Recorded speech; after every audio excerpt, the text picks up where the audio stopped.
watchers, runners, and gods of the time stream. Look to your left and look, there's Jorel. I know how much some of you love Jorel. Look to your right and say hi to your friends arguing with their allies? Not too sure. Grab a chair, conjure a table, and join us to talk about all things the Dungeon Run.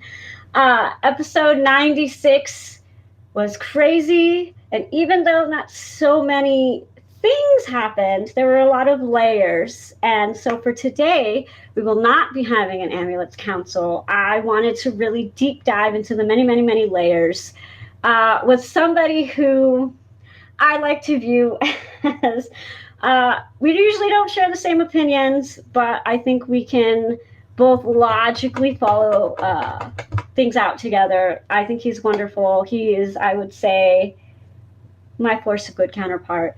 Joining me to deep dive and talk about this episode, please join me to welcome the one creator of the official, unofficial timeline of the story of Ein, and also the creator of the fruitcake card I know so many of you are crazy about. Everybody welcome Aegis 13.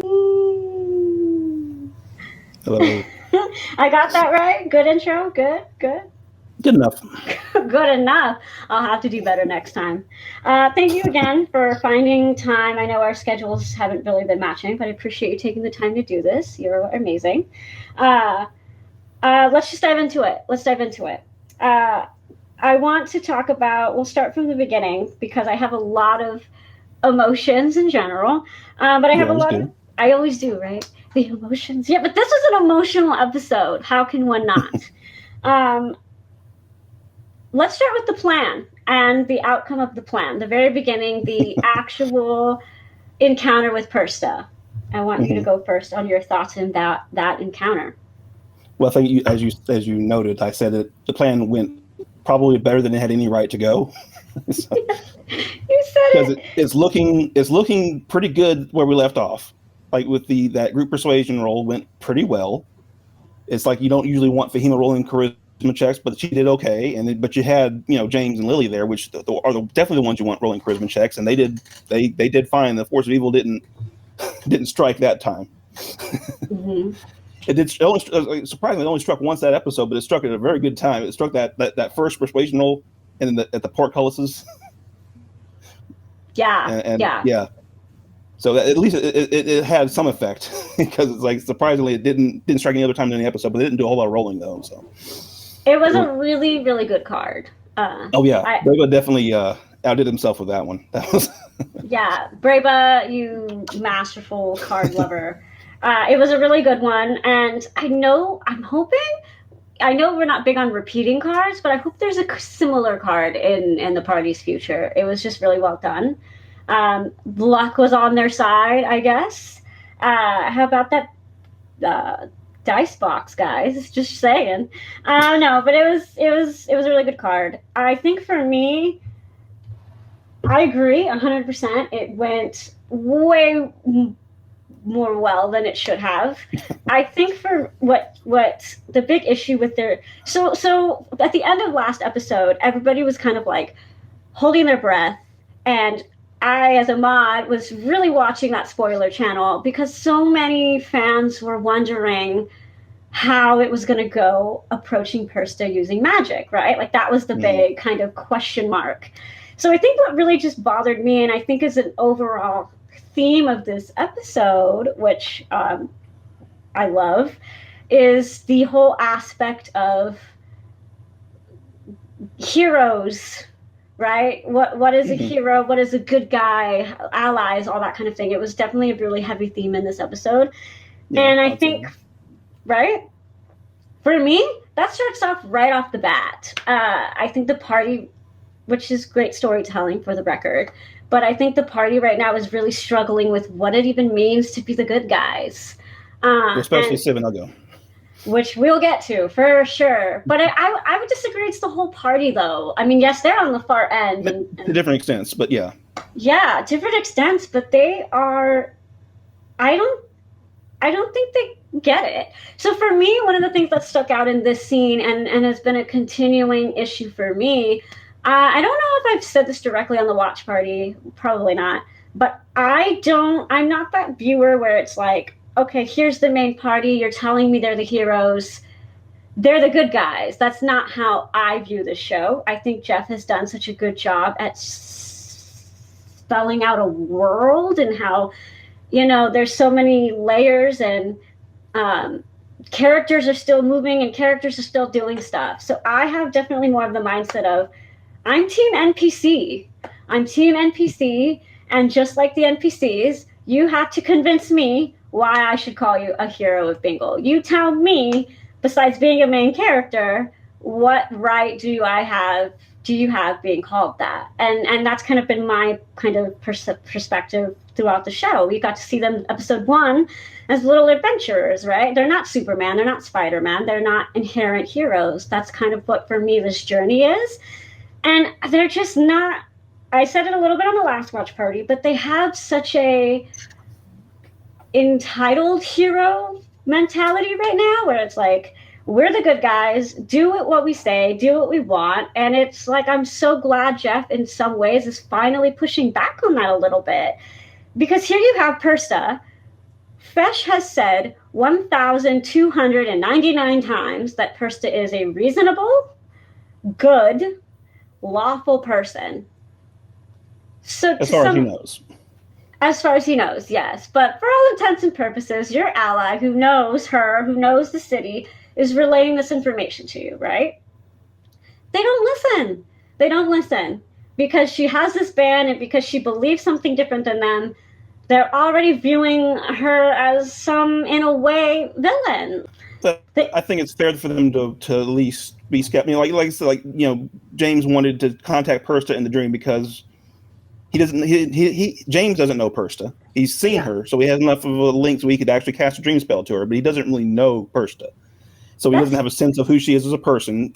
And sure, Fesh says, as far as I know, she's a good and decent ruler, but there was always that question, what if she's been corrupted? What if she's being controlled? What if she's been blackmailed? So it's like, again, it's like, yeah, you can't trust your DM 100% of the time.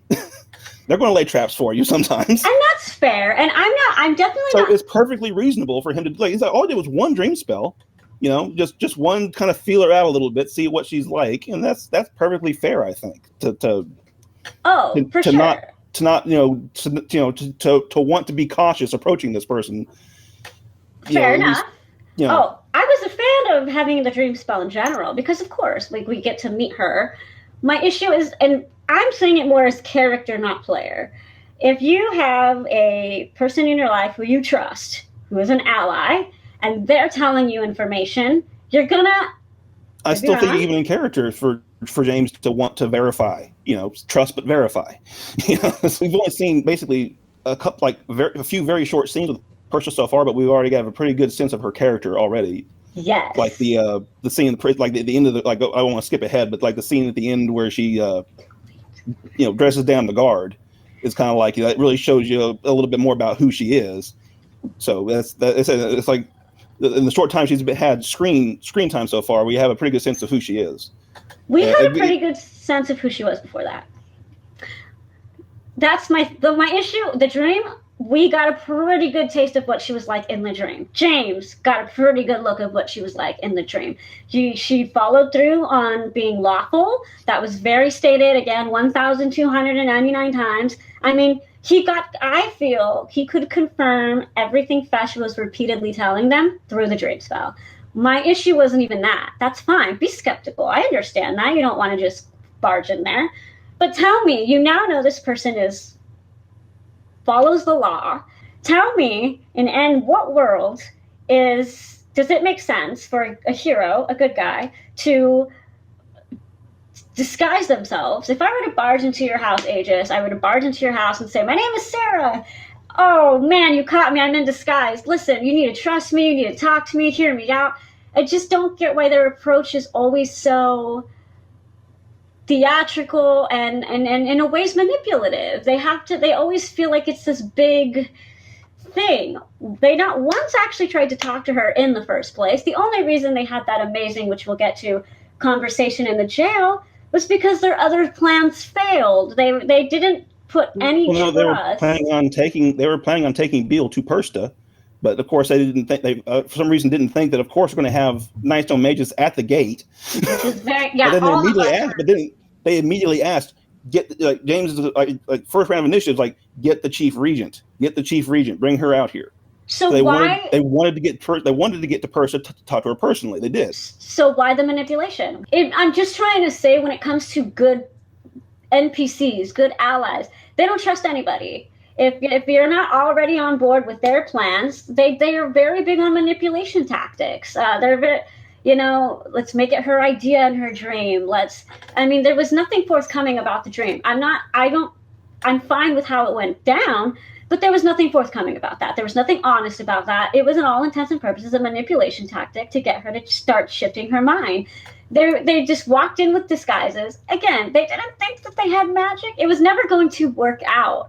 It's just, from Persta's point of view, why would she trust these people when they're approaching her gates, already being dishonest? She's had a reputation of being loved, respected, well-received, good, honest. Just why? Why are they treating her like she's an enemy?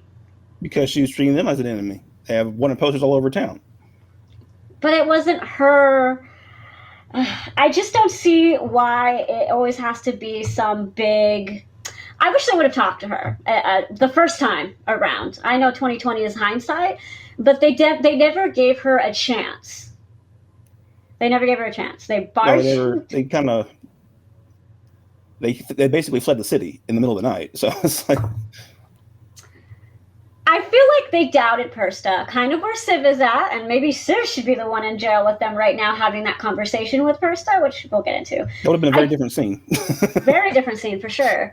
I just don't think, as a party, not just this instance, but as a team, they don't give the NPCs a chance. They don't actually hear the NPCs. They just do what they want. They're very my way or the highway. They really are. They didn't even try to approach Persta in an honest, lawful way. I'm glad it worked out, and yeah, you can always use it worked out, so it's fine, but it doesn't change the overall pattern of they didn't even try to approach Persta in a way that would actually get to her. They used magic, they barged in her door, they lied to her, Ugo ran away using magic. How is that supposed to go well, realistically? Like, how was she supposed to, if she didn't trust them, she would have had every right not to trust them. Sure. Every right. I wish and I hope in the future, whether it be Persta, other NPCs, I hope they just listen. They just listen. They do their own investigating, but they're just so in their own little circle that I just don't like it. I wish that they would approach things differently and not always resort to big theatrical manipulation tactics and disguises. There's so much more, and I think Jeff was setting up a scenario where Persta could have been reasoned with, minus all of the other weird stuff that happened. Not that they wouldn't have had to do some kind of investigating on their own. I'm glad they did. But so cute. The approach. They always approach it with an iron fist, their way or the highway, listen to us or you're wrong. It doesn't sit well with me. It doesn't sit well at all. But how did you feel about Ugo then running off? Unsurprising, but... Why was it surprising? I said unsurprising. Oh, why was it unsurprising? Because he didn't want to be put in a cage. Like, I think he was scared. He doesn't want to be put in a cage. Okay. And it's just like that was, and he's probably feeling a lot weaker than he used to be. That's true. I was surprised, but I wasn't surprised. I was a little surprised because he's always about my family, you know. He's never struck me as the my family's in trouble, we gotta run.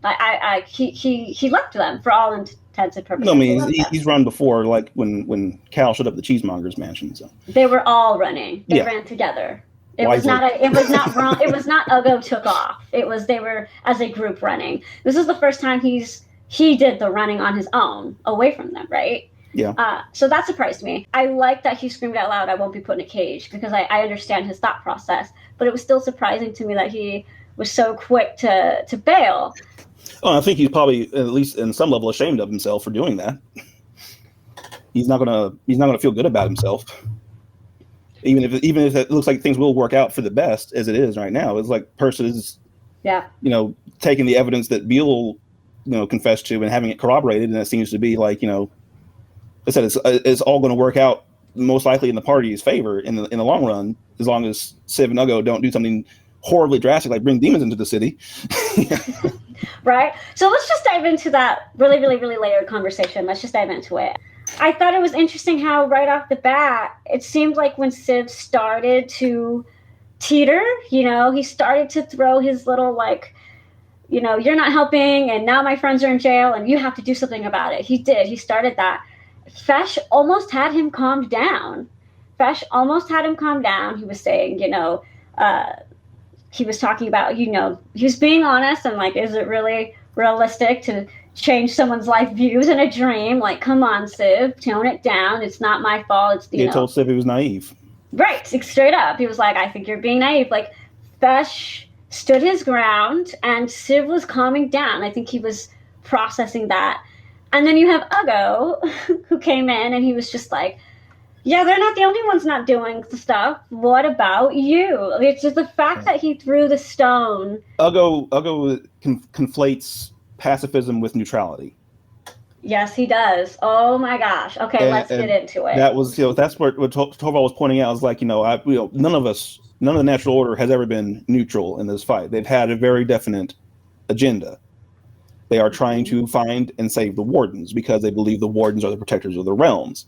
Right. And then Uggo basically said, maybe you're wrong. Maybe the Ashen Mage is right. And I can see Torvald was kind of like, probably made his blood turn cold for a minute. It's like, oh God, or are we losing them to the other side? Because right. what is it? And it's like it said, and then Uggo, of course, kind of walks it back a little bit. It's like, I'm not saying that she's right. I'm just saying we don't know. We need to understand her position, and which is, fair point. And it's like Jeff did a good job making her position seem pretty sympathetic to them. I think the audience at large, at least, can, it's like as far as her point about knowledge being, people having a right to the knowledge that they had acquired and not having it stolen from them. Fair point, And right now, again, like Civ and Uggo both, I would say, are still both in a period of grieving. Civ, it's been like maybe a week since they buried Vic. Maybe. I don't know. You're the timeline guy. You tell me. It's been a couple of days since they buried Uggo's brother. Both of those wounds are still fresh. So they're both in like you can see some of those Kubler-Ross stages of grief. They're doing the anger and the denial and the bargaining. It's like threatening Fesh, like, hey, you gotta do this, fix this for me. Oh, Civ is doing some intense bargaining for sure. So there's some of that going on there, and this. And from a character points, understandable, I would think. But like going to the point of the Ashen Mage, though, I would disagree. And again, huge Ashen Mage fan. Hello, who are you talking to? But not once has her actions been justified. She literally destroyed Bingle. She steals apparently thousands of bodies from all over the world. Right. So Uggo's logic of maybe she's right made no sense. They understand her point of view, but it doesn't change the fact you're literally murdering people. How is that not a problem? So I did agree. I love how, as Torvald, Jeff was kind of just like, yeah, are we losing them? Are they going like crazy? Because his logic made no sense. Starting to crash. I think they're starting to crack under the pressure. They were definitely losing it, and sure, the grieving thing. It's also kind of a part of the that like we're the heroes, and then like part of the hero's journey is always the refusal of the call. Like we're like why is it me? Why does it have to be me? Which is that they are the chosen ones by the amulet. So yeah, but Uggo in the same conversation said, "How dare you not say I'm a chosen one?" On top of questioning the call at the same time. I think it was more because he was saying, "How dare you, question me because of how much I have sacrificed." I can see why he'd be emotional about it. Again, the sacrifice is still pretty raw to him. He gave up, like 70% of his essence in Thorn. And he gave up his brother that he wanted to save, and he had hoped to at least maybe, if not, redeem, at least not have to murder in front of the entire tribe. But he That's how it worked did. out. That's how it worked out. When the tribe spoke, he said, "Okay, pop." It's probably the best that we don't have my thoughts on Thorn hashed out. I think that's fair to say. But I guess because of my mindset, I don't. It's harder for me to follow some of Ugo's thought processes, even from an emotional standpoint. Maybe it is just frustration overall, but it's hard. What is he? I can't follow, so I'm asking you. This is a good question. What is Ugo holding on to? Like, what is Ugo's strength at this point? What do you think? I think he needs to find his strength again. It's kind of where it's like, because we saw it the first time in like him retreating and leaving Lily and Fahima and James to get collared and arrested. That's like something I would have never seen Ugo doing. A few weeks ago, if he was still a barbarian. A barbarian would have gone down swinging. It's like, Do you think that has to do with why he bailed? I think it's part of it. Yeah, again, I think a barbarian would have raged in that moment. He would have been thinking about tactical retreat. He would have been thinking about, you try and put that collar on me. Right. And the fact that he's level 3, I do think says a lot. Well, he's level 4 now. Yes, my correction. Because he did almost get taken down in the last battle, like he did. So I understand that for sure.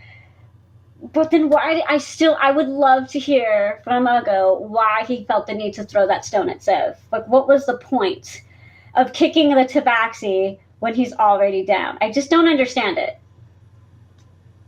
What do you throw? What are you talking about? What stone he threw at Civ? The stone of like, well, you weren't there to help her. What were you doing? It was so. That was very Stranger's Fate. I remember that conversation. It was like, you were hiding in the bushes and I was getting killed. There's a little bit of that, still. Says the guy who ran, though? Yeah. I don't think he has absolutely any leg, ground, little mini hill to stand on. I mean, he bailed, which I understand. I think he. I mean, but when you're angry at everybody, it's just emotional lashing out. That's all it is. It's not like he has a logical good reason for it. It's just emotional lashing out. Because this is like right now for Civ and Ugo, this is Olzvosh all over again. Which I don't see that, and I. The party is scattered. Some of them are arrested and have met. Like the thing is, the good news is, Persta is not the cheesemonger. No, she's not. She's a wonderful human being. Persta is not the cheesemonger, so this will work out differently than Olzvosh did. At least, like, fingers crossed. But and the thing is, Civ was saying to Fesh directly, this is just like Olzvosh. You're just like Olzvosh. Yes. Like the powerful don't care one whit about the people.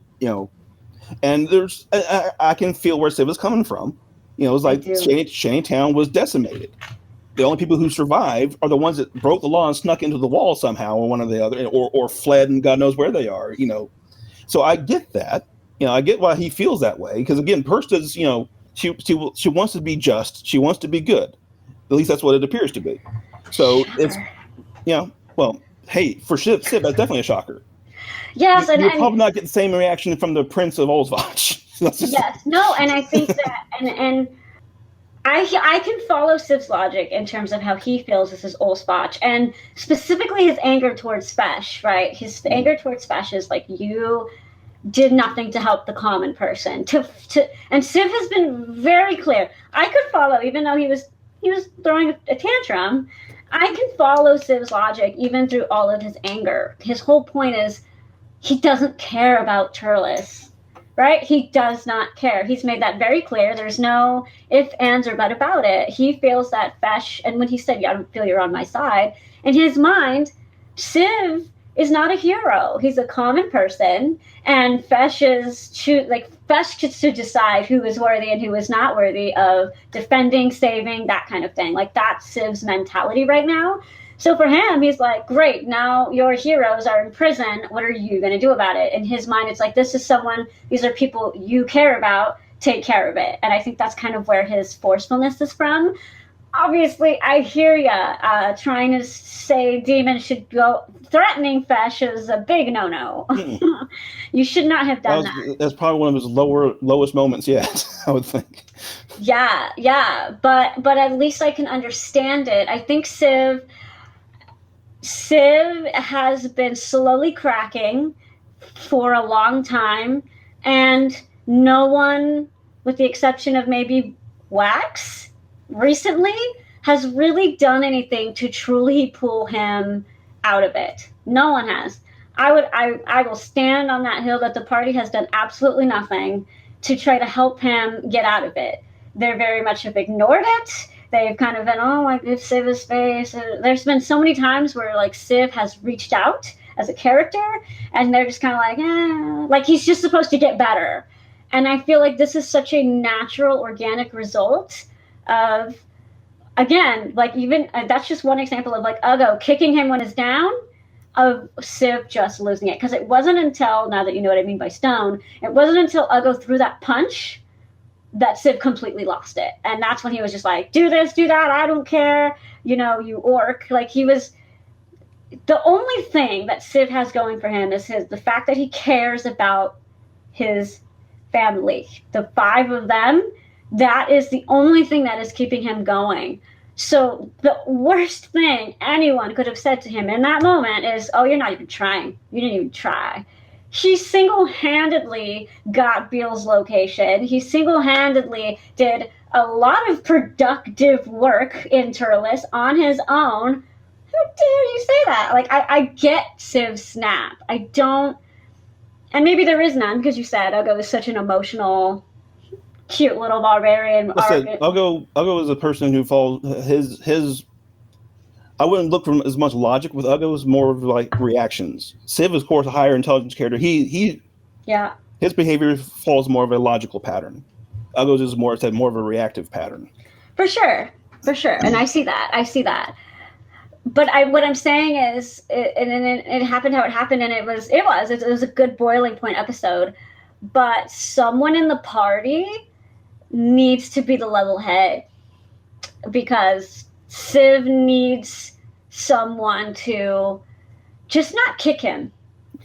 Sorry. Ultimately, though, it is his responsibility to you can't. Nobody else can fix your addiction problems if you have addiction problems. For sure. I'm talking about his emotional problems.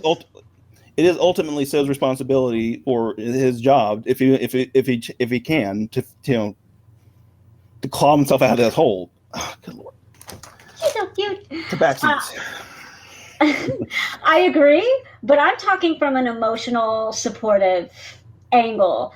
They've been constantly comparing every villain that they've come across to Ulsvotch. They've kept saying that, not in these words, but like, Civ, you're overthinking it. And it's like, he's in his emotions. Can't you guys, like, empathize with him a little bit? Sure, you didn't grow up in Ulsvotch, but they seem so disconnected to where Civ is coming from. That's not helping Civ's isolation. Drinking is his only coping skill. That's why he's resorted to it. Because, I go back to that moment right when they got out of Ulsvotch, and Civ asked James, this was Civ's way of reaching out, which do you want me to sign in your book, Civ or Civrac? That was his way of reaching out, and James is like, whichever. Like, come on. Like, they're so... Because it really is his choice, though. If he wants to be Civ or Civrac, that's ultimately his choice. And doesn't need to make it for his family. He needs to make it for himself.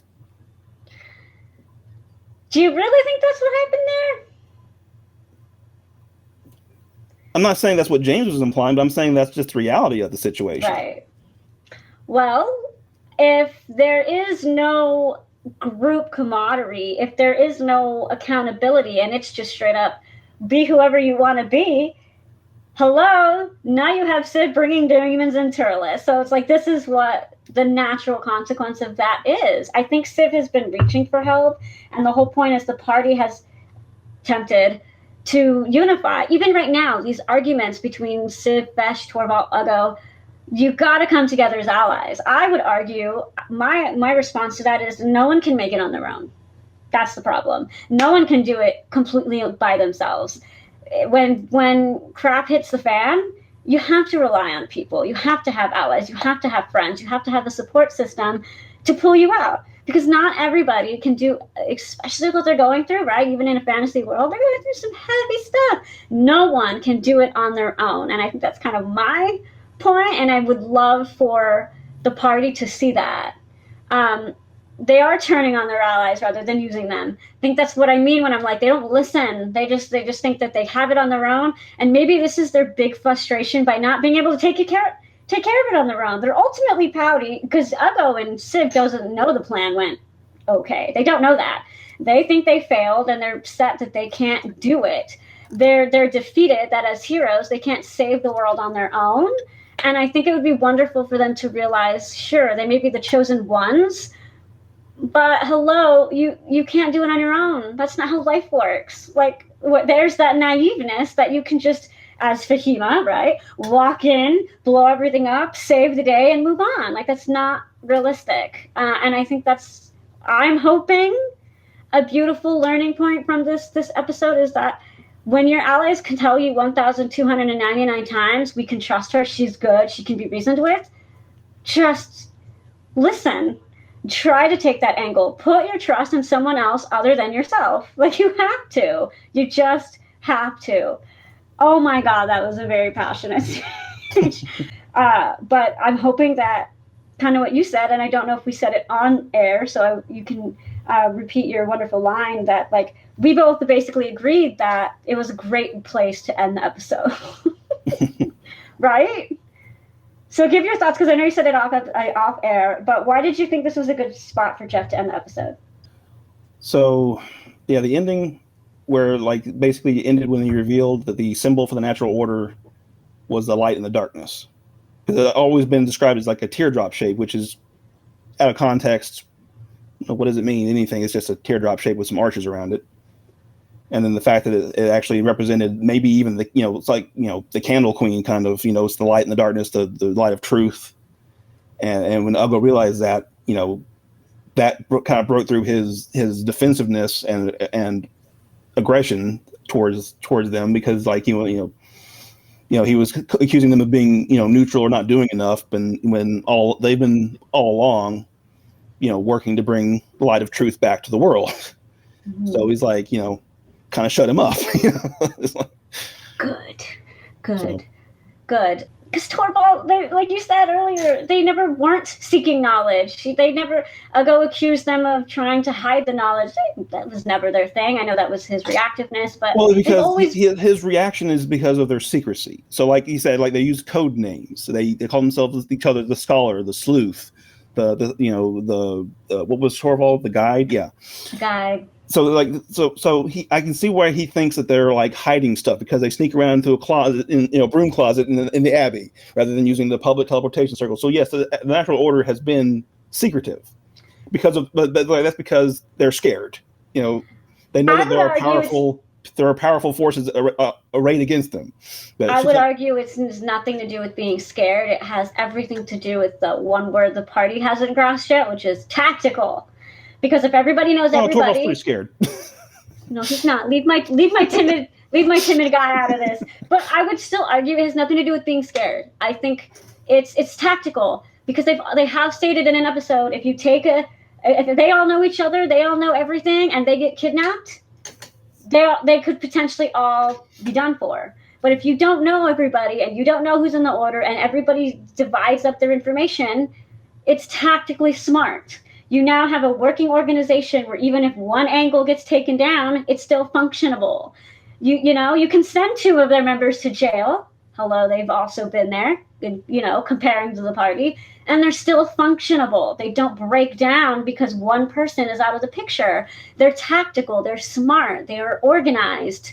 Something this party needs to, I hope, learn a little bit better. But that's why, and I get reaction, he's mad, but it's not because they're scared or neutral. It's they're tactical. There's a reason they don't know each other's names.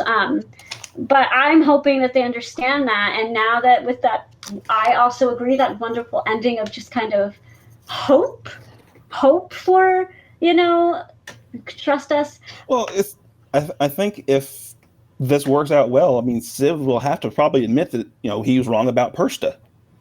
which I'm interested to see how that turns out. Because it's like Persta is not the cheesemonger. She is not the Prince of Olsvach. She is a different, much different person than the rulers of Olsvach. And I'm kind of curious to see how Civ is going to react to finding that out. Yes, which I don't know if it was intentional on Jeff Kanata's part. He is so talented as it is. I really don't know what's on intentional and what's just luck of role play.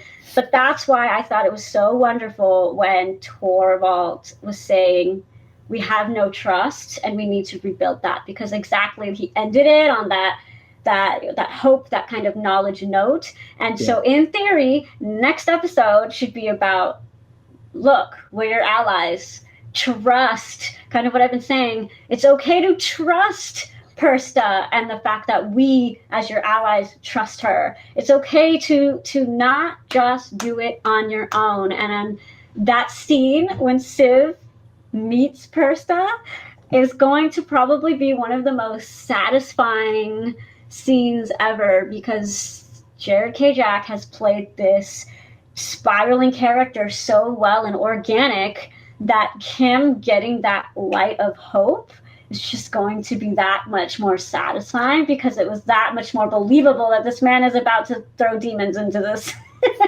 right? So I am looking forward to that. I'm very team NPC, but that doesn't mean I don't want the party to succeed. That doesn't mean that I want them to. I just want them to earn it. I want them to learn that it's okay to trust Persta. And she's so wonderful. I really love her so much. And because of you, all I see is like Brianna Tythe. That's all I can see too. It's like I'm just picturing Gwendolyn Christie. With like a nice little bun. Yeah. With her hair done up. That's all I'm picturing. Yeah, she is, I'm hoping, the beacon of light that Civ needs. That kind of, you're not the only good, like, not to him, but his group. Like, you're not the only, there are good people out there in charge, in command. We got this. So I am so happy. I think some of the things is just person needs things brought to her attention. Is like, so like bringing the treatment of prisoners to her attention. She wants to correct that. And bringing the fact that, finding some way to let the mages help defend the city needed to be brought to her attention. Maybe if she doesn't I could see her maybe not necessarily ending the moratorium outright, but maybe like making some kind of system where the mages all have to be licensed or something. It's like some big, more political. Yeah, thing. I can see it turning into that. It's like where you basically have to have a license to practice magic in Turles.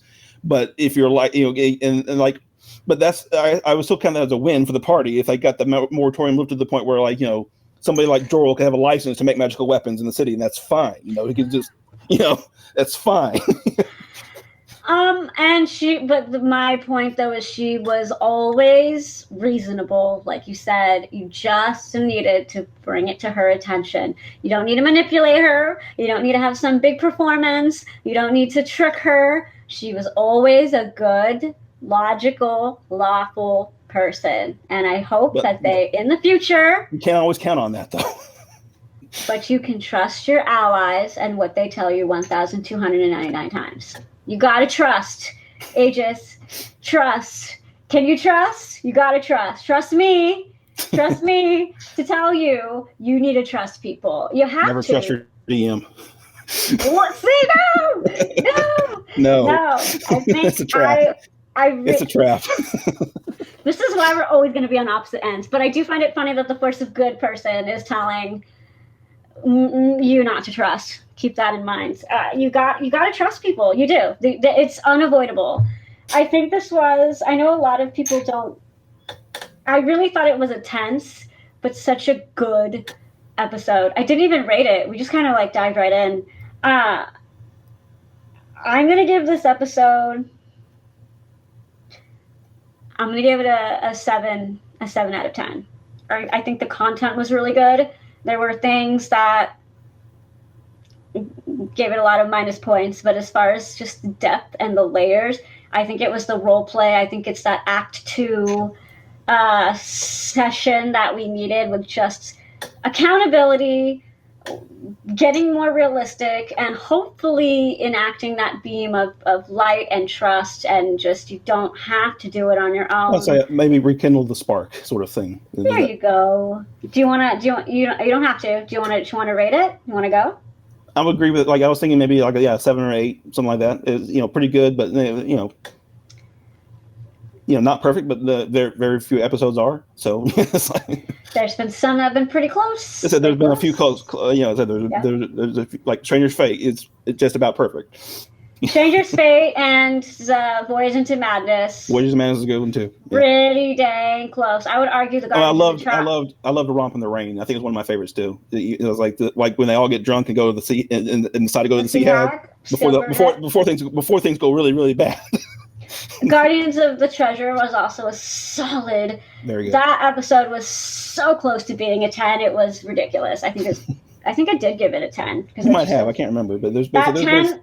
That episode, I think, is in every way possible overall the best episode. But yes, they have come close. They can do it again. They've done it a few times, but I'm glad that the screws are being put to them. I'm all about, again, I'm team NPC. You gotta I need accountability. I need you guys to earn it. I need it to feel earned. And I just want to give one more shout out to, I think Jeff is the MVP of this episode, to be honest with you. Being able to manage from tense conversation to Jorel being all lighthearted.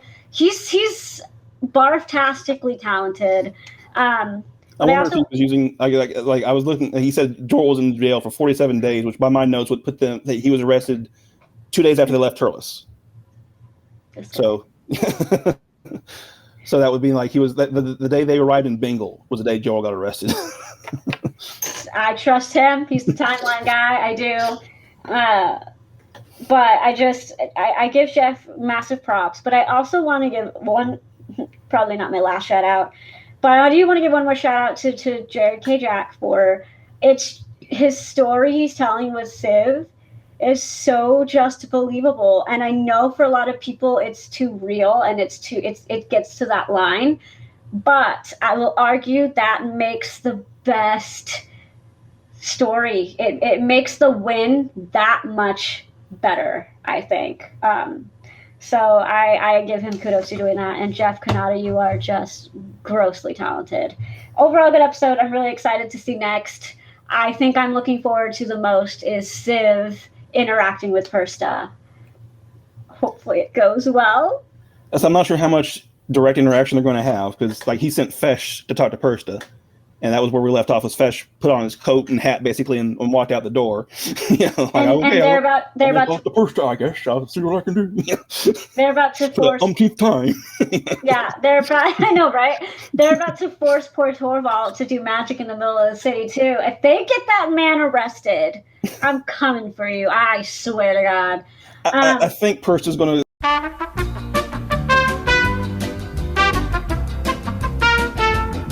He will, one way or the other, definitely interact with Persta this episode. I'm calling it. It'll happen. I'm just hoping Jeff hangs in there and keeps the tension on them. Don't pull away too quickly, because they have to accountability and well, you saw Jerry even mentions I'm saying this as someone who did not just see the scene like 5 minutes ago. I love that. Right. To their credit, he had to stay in that mindset, even though knowing, having that information now that as a player that okay, Persia's not a bad person.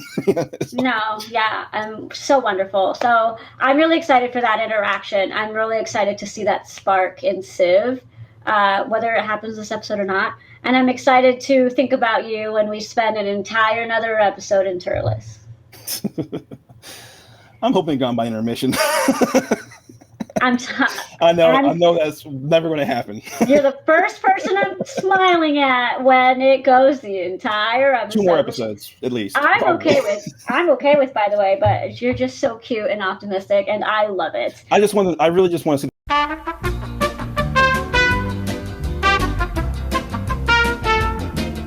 No one's followed up on that. That's the thing. It's like it's never been mentioned again. That's 90 episodes ago. You're so. Have you just sat down and figured out the entire storyline already yet? I'm just saying, we're at 90 episodes, like 96, 97 now. That was like episode 6 or 7. So literally been 90 episodes. So like, it's been a long time ago. We need to get one sentence. We need to get like a board, you, me, and a few other people on a whiteboard, and we just need to solve the story. Just one of these days, we'll fix it. Between my memory and your timeline, and a few other people's 1,000 rewatches, we got this. We can do this. We can just solve the case right here, right now.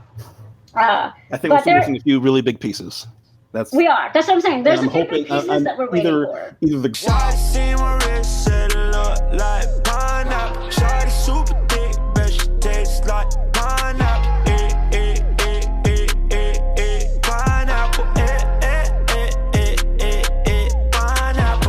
both of them. The biggest piece that we need to see to actually figure out what the hell is going on. And you'll reveal final thoughts. I think we've kind of did our final thoughts.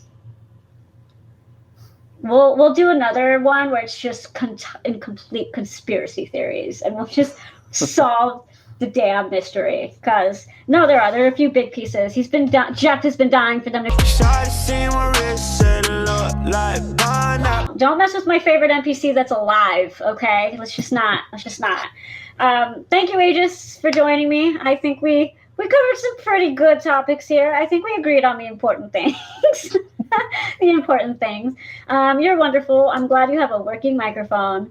And yeah, I appreciate you. I always do. And I'm really looking forward to our future discussions, disagreements, and thoughts of future episodes.